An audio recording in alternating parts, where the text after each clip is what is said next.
The voice you're hearing right now might not be human. And that's not a metaphor or a gimmick. It's literally true for millions of videos, audiobooks, and phone systems you interact with every single day.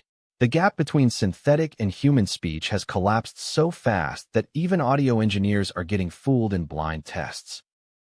It all starts with something called a spectrogram, basically a visual map of sound. Early text-to-speech systems just stitched together pre-recorded syllables like audio Lego, and you could hear every ugly seam. That robotic choppiness wasn't a bug, it was a fundamental limitation of the technology at the time. The real shift happened around 2016 when DeepMind dropped a model called WaveNet, and it changed everything overnight.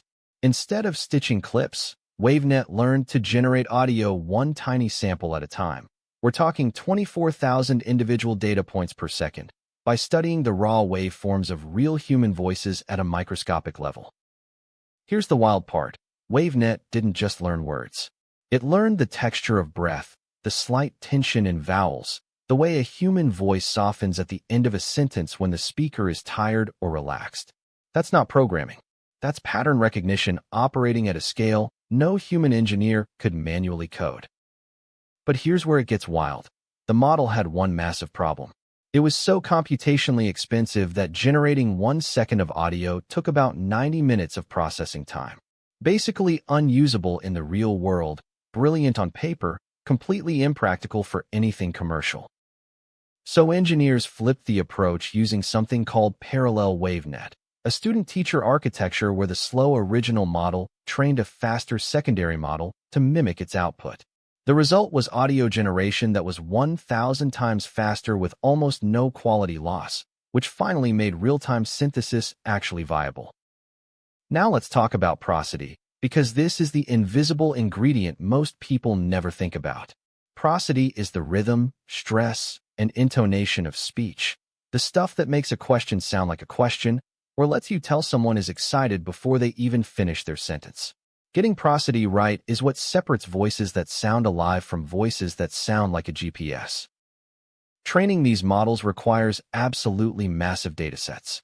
11 Labs, for example, trains on thousands of hours of professionally recorded speech, tagged not just by words, but by emotional context, speaking speed, punctuation response, and even the acoustic environment of the recording.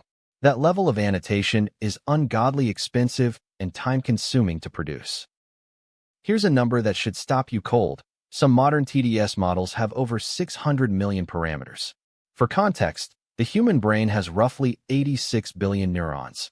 But the fact that a software model needs hundreds of millions of adjustable variables just to approximate how we say the word really in a surprised tone is kind of insane when you sit with it.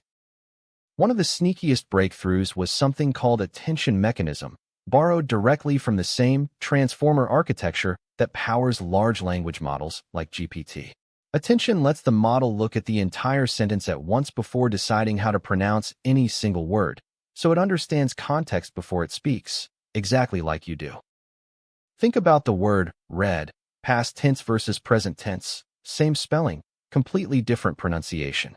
Old systems got this wrong constantly, and it sounded absurd. Attention-based models get it right almost every time now because they're processing meaning and context simultaneously, not just converting letters to phonemes in a linear chain. But here's where it gets wild. Some systems are now doing real-time voice cloning from as little as 3 seconds of audio. 3 seconds.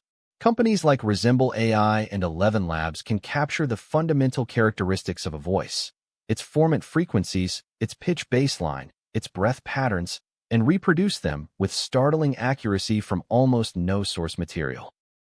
The technical magic behind voice cloning is a concept called speaker embeddings, essentially a compressed numerical fingerprint of what makes your voice uniquely yours. The model extracts that fingerprint and then uses it as a kind of filter or accent that shapes every sound it generates. So the output doesn't just sound like a voice, it sounds like your voice.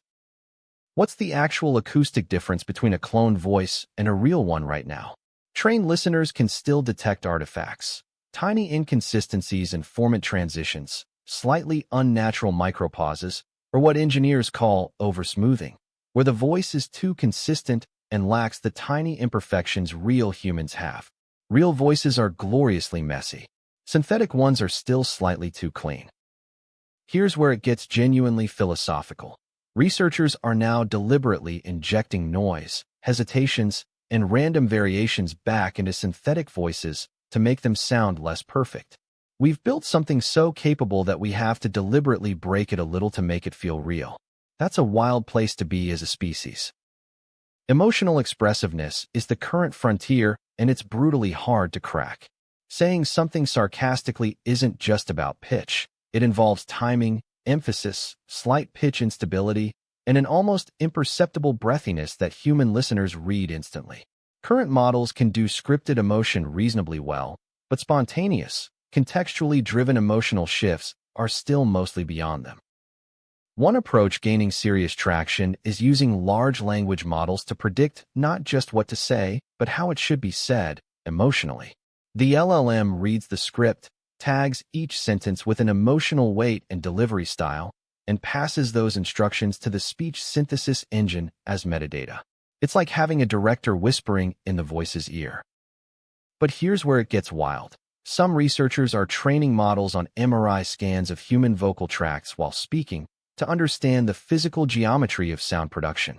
They're essentially teaching AI the biomechanics of the human mouth, tongue, and throat so the model has a physical intuition about what sounds are even possible to produce together. The real-world applications are already reshaping entire industries. Accessibility tech for people with ALS or speech disorders, localization of content into 50 languages without hiring 50 voice actors, personalized AI tutors that adapt their speaking style to a child's emotional state. This isn't sci-fi anymore. It's shipping in products right now. The ethical dimensions here are genuinely murky, and it would be dishonest not to name them. Voice cloning has already been used in fraud. The FBI has issued warnings about AI-generated voice calls impersonating family members in emergency scams. The same technology that makes audiobooks cheaper to produce also makes it trivially easy to fabricate audio of anyone saying anything. Watermarking synthetic audio is becoming a serious research priority as a result. Companies like Adobe are developing content authenticity initiative standards that embed invisible metadata into AI-generated audio, a kind of digital fingerprint that survives compression and conversion, so forensic tools can verify whether a voice is real or generated. Think of it like a serial number baked into the sound itself. Detection models are in an arms race with generation models right now. Every time a new detector gets good at identifying synthetic audio, the generative models improve to fool it. This isn't hypothetical. Researchers at MIT and Berkeley have documented this cycle explicitly, and there's genuine debate in the academic community about whether detection can ever reliably win that race long-term. So where does this all land in the next 3 to 5 years? The honest answer is that the distinction between synthetic and human speech for most everyday use cases will probably disappear completely. Not because humans get worse at talking, but because the models are converging on the full complexity of human speech mechanics faster than almost anyone publicly predicted even 3 years ago. What's actually lagging behind is our social and legal infrastructure for handling this. There are no federal laws in the U.S. specifically governing voice cloning consent, no universal standard for labeling AI-generated audio, and no agreed-upon liability framework when a cloned voice causes harm. The technology is years ahead of the rulebook, and that gap is genuinely dangerous. The companies moving fastest in this space, 11 Labs, OpenAI with their voice engine, Microsoft's Vol-E, Google's AudioLM, are all making capability decisions that have massive societal consequences, largely without external oversight. That's not an attack. It's just a structural reality of how fast this field is moving versus how slowly regulatory bodies adapt to novel technology categories. Here's the part that genuinely keeps researchers up at night. Voice carries identity in a way that text doesn't. When you hear someone's voice, your brain is making trust assessments, emotional reads, and credibility judgments in milliseconds, instinctively. We evolved that capacity over hundreds of thousands of years. We've had synthetic voice technology for about 8. Our instincts haven't caught up. Practical takeaway for anyone consuming audio content right now. Your gut feeling about whether a voice is real is no longer a reliable signal. The artifacts that used to give synthetic voices away, the flatness, the rhythm glitches, the weird consonant transitions, are being engineered out one by one. Healthy skepticism isn't paranoia anymore. It's just media literacy in 2024. The science itself, though, the WaveNets, the transformers, the speaker embeddings, the prosody modeling, is genuinely one of the most impressive convergences of neuroscience, linguistics, and machine learning happening anywhere in tech right now. Even if you're uneasy about the applications, the underlying engineering is breathtaking to understand. 3 things to walk away with. 1. Modern TDS is built on neural waveform synthesis, not audio stitching, and that's what makes it sound human. 2. Voice cloning from minimal audio is real. It works now, and the forensic tools to detect it are losing the arms race. 3. The biggest unsolved problem isn't technical anymore. It's legal, ethical, and social. What's your actual reaction when you find out a voice you trusted was AI generated? Does it bother you? Or honestly, at this point, does it not matter to you, as long as the content is good? Drop it in the comments because I think this community is genuinely split on that. The first thing to understand about the science behind text-to-speech voices that sound human is that the surface explanation is usually too simple. The real leverage is in the small, repeatable behavior underneath it, because that is what survives after motivation drops.